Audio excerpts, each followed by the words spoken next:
الحمد لله الذي أرسل رسوله بالهدى ودين الحق ليظهره على الدين كله وكفى بالله شهيدا أشهد أن لا إله إلا الله وحده لا شريك له وأشهد أن محمدا عبده ورسوله لا نبي بعده اللهم صل على محمد وعلى آله وصحبه ومن والاه أما بعد فيا أيها الناس اتقوا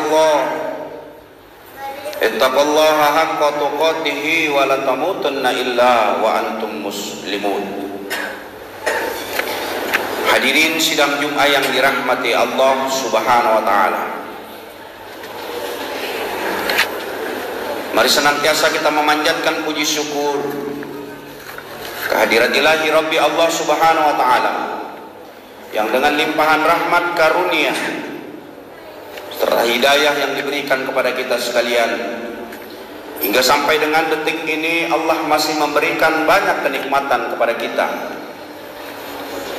Nikmat iman, nikmat Islam, kesehatan, kesempatan dan waktu luang, sehingga hari ini Allah masih pilih kita untuk bisa hadir dalam majelis yang penuh barokah ini, sekaligus menunaikan kewajiban kita sebagai hamba yang mengaku beriman kepada Allah dan Rasul-Nya, yakni menunaikan sholat fardu Jum'ah secara berjamaah.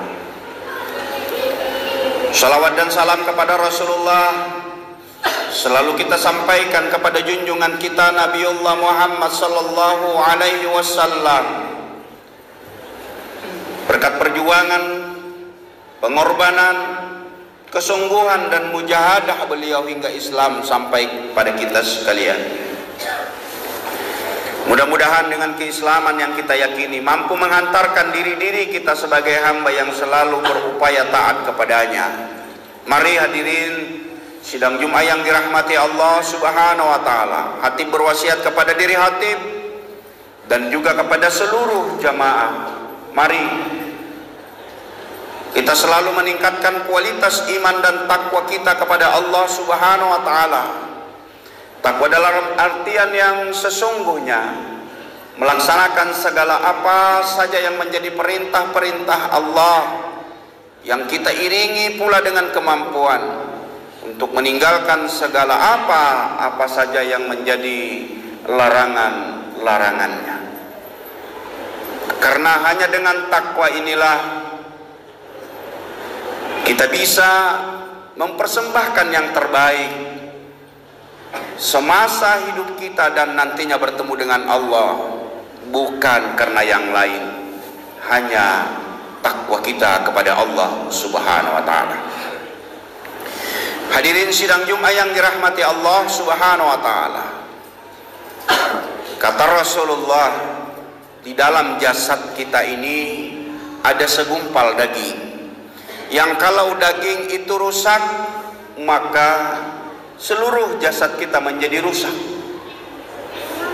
Kalau segumpal daging ini baik, maka kata Rasulullah, seluruh jasad kita pun menjadi baik. Tahukah kita segumpal daging itu? Kata Rasulullah, itulah hati kita. Hati ini bersemayam dalam fisik kita, dalam jasad kita. Qalbu, bahasa yang sering kita sebut, diibaratkan sebuah tanaman. Hati butuh perawatan, dia butuh disiram, dia butuh dijaga, dia butuh kesejukan. Semakin rajin kita merawat, menjaga dan melindunginya, maka semakin subur dan semakin terpelihara dan semakin nyaman untuk dilihat dan dirasakan ketika dia terjaga dan terawat.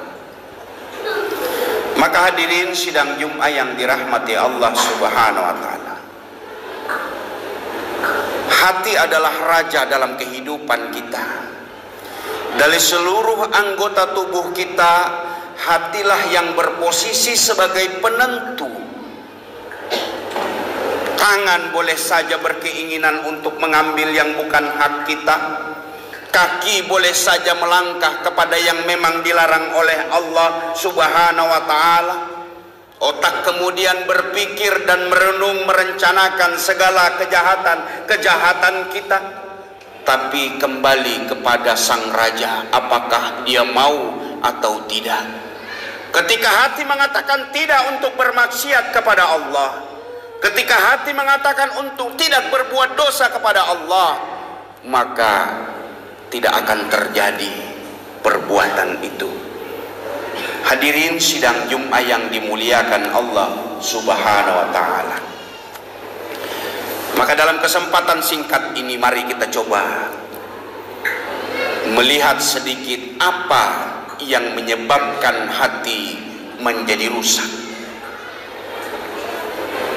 Yang pertama, melakukan dosa dengan harapan ada kesempatan taubat untuknya.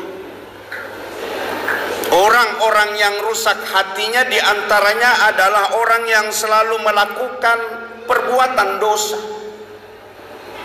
Perbuatan dosa yang berulang, bermaksiat kepada Allah Subhanahu wa ta'ala. Di tengah-tengah mimbar sedang khutbah dibacakan, boleh jadi dia ingin bertaubat kepada Allah Subhanahu wa ta'ala. Mengikuti majelis taklim, dia ingin bertaubat kepada Allah Subhanahu wa ta'ala. Mendengar pengajian, majelis zikir, ingin dia bertaubat kepada Allah Subhanahu wa ta'ala. Tapi di lain waktu, setelah dia keluar dari majelis, dia keluar dari kelompok orang-orang yang berupaya untuk menjadikan dirinya taat kepada Allah Subhanahu wa ta'ala, di saat itu pula hatinya tergoda untuk melakukan perbuatan dosa dan maksiat kepada Allah Subhanahu wa ta'ala, dengan harapan Allah akan mengampuni setelah dia melakukan perbuatan dosa itu. Ini yang selalu terjadi dalam kehidupan nyata kita. Tak mengapalah kita melakukan kesalahan hari ini, Allah Maha penerima taubat. Allah akan menerima ketika kita mau bertaubat kepada Allah benar adanya. Allah Maha pengampun, Allah Maha penerima taubat. Sebesar apapun dosa dan maksiat yang kita lakukan, Allah selalu terbuka untuk mengampuni dosa-dosa kita. Tapi persoalannya, hadirin sidang Jumat yang dirahmati Allah Subhanahu wa ta'ala, begitu dosa dan maksiat yang kita lakukan berulang dan terus berulang, dengan harapan bahwa Allah akan mengampuni kita.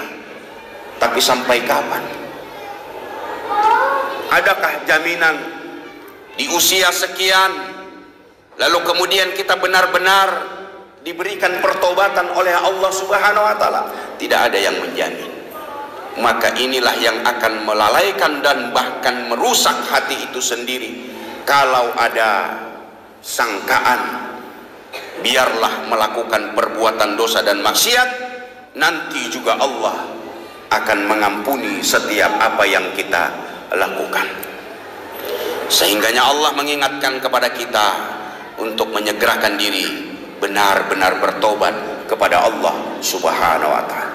Wasari'u ila magfiratin min rabbikum wa jannatin arduhas samawati wal ardh uiddat lil muttaqin. Kata Allah, dan bersegeralah kepada ampunan Tuhanmu dan kepada surganya yang luasnya seluas langit dan bumi, uiddat lil muttaqin, diperuntukkan bagi orang-orang yang bertakwa. Hadirin sidang Jumat yang dirahmati Allah Subhanahu wa ta'ala. Lalu yang kedua, mereka mempelajari ilmu agama tapi dia tidak amalkan. Ini juga bagian daripada yang merusak hati. Dia kejar ilmu, dia pelajari, dia tambah wawasan. Di mana-mana dia ikut, dia punya pengetahuan, dia punya wawasan yang luas, tapi tidak terimplementasi dengan amal ibadah. Ibarat pohon yang tidak berbuah. Allah mengingatkan bahwa iman tidak hanya sekedar pengakuan kita, bahkan tidak hanya sebenar kita mengakui dengan hati kita, tapi iman itu terimplementasi di amal-amal nyata kita. illal ladzina amanu wa amilus sholihah. Orang-orang yang beriman lalu kemudian beramal soleh. Nah, orang-orang yang rusak hatinya, dia tahu dan persis bahkan paham, tapi dia tidak mengamalkan. Yang ketiga, hadirin sidang Jumat yang dirahmati Allah, kalaupun mereka kemudian mengamalkan apa yang dia tahu, apa yang dia pahami, apa yang dia pelajari, tapi hanya sekedar untuk menggugurkan kewajiban, subhanallah, tidak didasari dengan keikhlasan kepada Allah Subhanahu wa taala. Padahal dalam setiap aktivitas kita, terlebih-lebih kita beribadah kepada Allah Subhanahu wa taala, wa ma umiru illa liya'budu mukhlisina lahuddin. Allah katakan bahwa tidak ada yang lain. Seluruh aktivitas dan pekerjaan, termasuk amal-amal ibadah kita kepada Allah Subhanahu wa taala, landasan dan pijakannya adalah ikhlas karena Allah Subhanahu wa taala. Dianggap sia-sia ketika kita melakukan amal-amal ibadah yang tidak dilandasi atas ikhlas kita kepada Allah Subhanahu wa taala. Hadirin sidang Jumat yang dirahmati Allah Subhanahu wa taala. Yang keempat, mereka menikmati rezeki Allah, tapi kemudian sulit untuk mensyukuri rezeki yang diberikan oleh Allah kepadanya.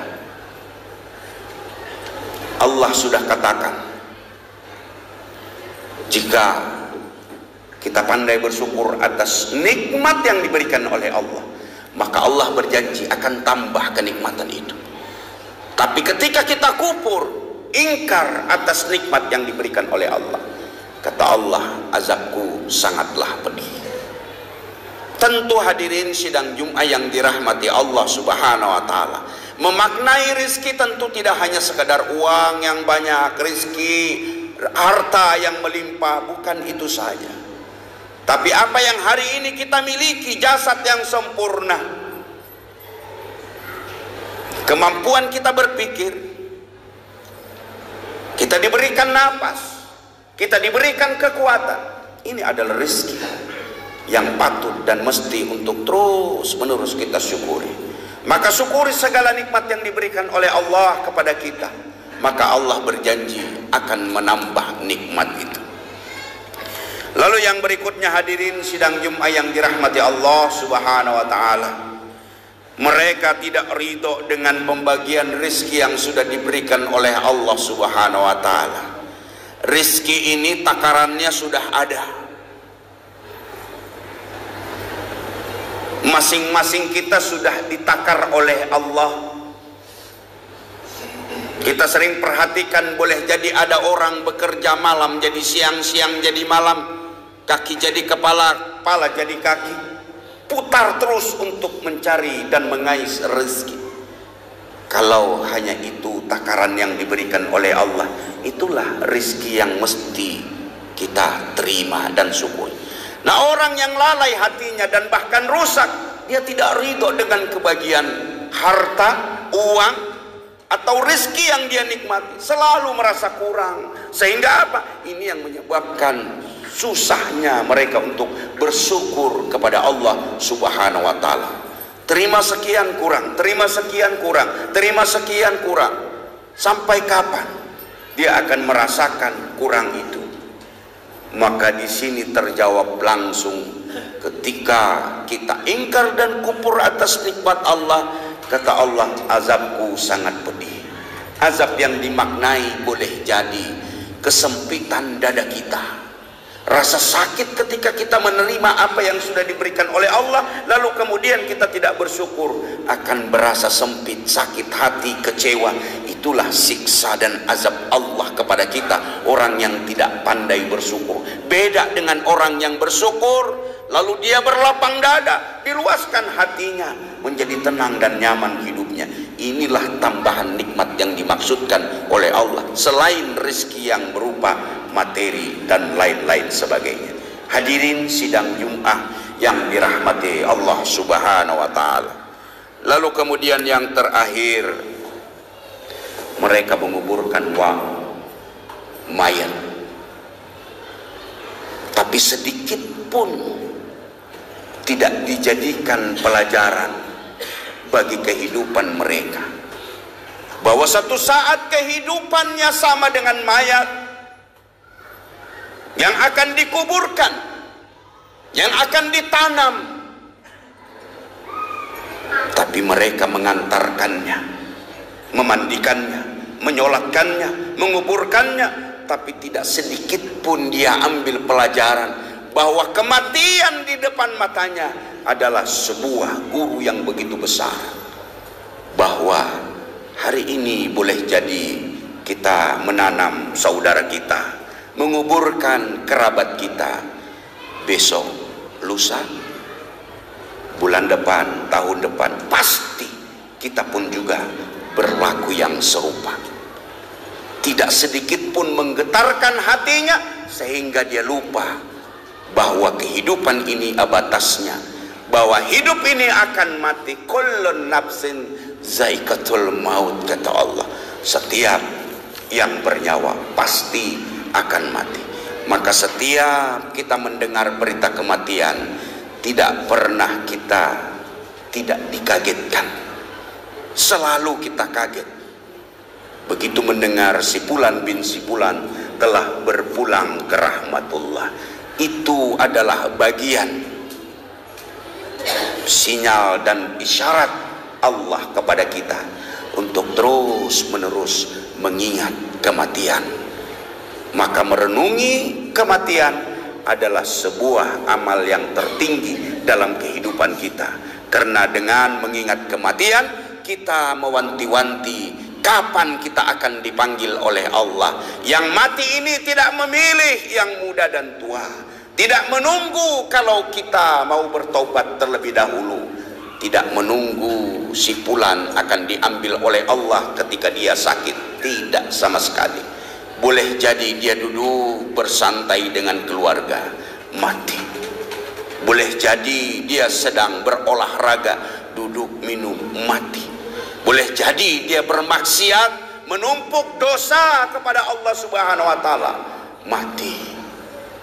Maka dalam bayangan kita hari-hari ke depan, hadirkan tentang kematian, bahwa kita pasti akan mati. Dengan menghadirkan perenungan tentang kematian, kita insya Allah untuk terus siap sedia membekali diri untuk siap dijemput oleh Allah Subhanahu wa taala dengan membekali amal-amal ibadah kita kepada Allah Subhanahu wa taala. Mudah-mudahan hadirin sidang Jumat yang dirahmati Allah Subhanahu wa taala, hati kita terus terjaga, hati kita terus kita rawat. Untuk terus menjaga dan merawatnya, jangan kita lakukan apa yang sudah kita sampaikan tadi. Barakallahu walakum fil Qur'anil azim. Innahu wal ghafurur rahim.